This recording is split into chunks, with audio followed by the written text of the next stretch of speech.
আজ কি কাণ্ড হয়েছে তোমরা কি জানো? আসল কথা হলো, আমার বার্থডে হলো আগামীকাল। আমার বরমশাই সাত সকালে আমাকে বলে কি না, হ্যাপি বার্থডে। হে ভগবান, আমি তো মনে মনে ভাবছি যে আজকে কী বার। আসলে আমার মাইন্ডে ঘুরছে আজ বৃহস্পতিবারে আমার বার্থডে পড়েছে এবছর। তো বৃহস্পতিবার তো আজকে নয়, আজকে তো বুধবার, তাহলে বার্থডেটা কী করে হবে আমার? তো আমি ভাবলাম যে হয়তো আমারই মিস্টেক হবে কিছু ডেটের ব্যাপারে। আমার বড়মশাই বলে তোমার তো যে 20 তারিখ, তার জন্যই বলছি হ্যাপি বার্থডে। আমি বলছি ও আচ্ছা, থ্যাংক ইউ বলে চলে আসলাম। তো কলপারে সকালবেলা কলপারে এই ঘটনাটা ঘটেছে। তারপরে উপরে আসলাম যথারীতি। যখন আমার বড়মশাই পুজো দিচ্ছে তখন আমি বলছি, তখন বাজে 8:45।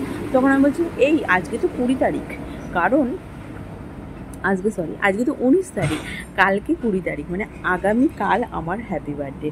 তো দেখতে দেখতে অনেকগুলো বছর পার করে আসলাম, বয়সও হয়ে যাচ্ছে। তো কী আর বলবো, কিছু বলার নেই। কিন্তু অবাক কাণ্ড এবছর, মেন যে মজার কথা সেটাই তো তোমাদের বলিনি। মজার কথা হলো এটাই, এবছর আমি কিন্তু কোনোরকম উচ্চবাচ্য করছি না আমার বার্থডের ব্যাপারে।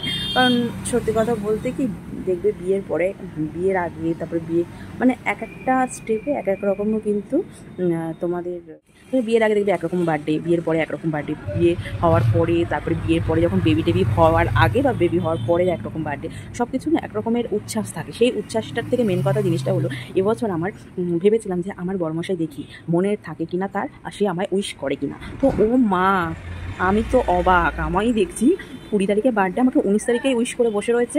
এমনকি 18 তারিখে রাত্রি 12টার সময় আমাকে কমেন্ট করছে। মানে আমি তো রাত্রি একটু বেশি হয়ে গেলে আমি আমার ফোনটা এরোপ্লেন মোড করে রেখে দিই। 12টার সময় উনি আমাকে হোয়াটসঅ্যাপে কমেন্ট করেছে হ্যাপি বার্থডে। তো আমি সেটা তো দেখিনি।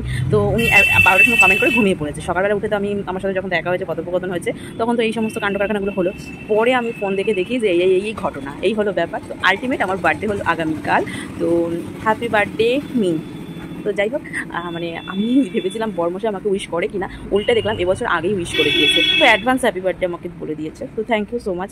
তো আগামীকাল যদি বার্থডে নাও বলে, তাও ভাববো যে না, মনে আছে। কিন্তু আজকে আমাকে একটা গিফট কিনে দেওয়ার কথা রয়েছে। তো দেখা যাক আলটিমেট গিফটটা কিনে দেয় কি দেয় না, বা কী গিফট দিচ্ছে সেটা অবশ্যই তোমাদের সকলের সাথে শেয়ার করবো। আর আমি ঘেমে চান, কোনোরকম হাওয়া বাতাস নেই, বৃষ্টিও হচ্ছে না। অদ্ভুত ব্যাপার, দেখো অবস্থা আমার অবস্থা খারাপ হয়ে যাচ্ছে। আমি প্রচণ্ড ঘামি। কপালে আমার টিপ থাকে না, ঘেমে আমি চান হয়ে যায়। আর সিঁদুরটা দেখো আমি পরি কেমন করে, এখান থেকে পরাটা শুরু করি, এখান থেকে এরকম করে সিঁদুর পরি। এই জায়গাটায় সিঁদুরটা আমি পরতে পারি না। শুধু যদি শীতকালে বেশিরভাগ সময় এই জায়গাটা পরি, কিন্তু আমার বেশিরভাগ সিঁদুরটা এখান থেকে পড়া শুরু করি এরকম করে। বেশিরভাগটা আমি এখানটা পড়তে পারি না, কারণ পুরো ঘাম গড়িয়ে আবার টুপিয়ে যায়। টিপ পরতেও পারি না। টিপ তো আমি সকালবেলা চেষ্টা করি সিঁদুরের টিপ পরে নেওয়া, তারপর উঠে গেলে গেল, তো কিছু করার নেই আর।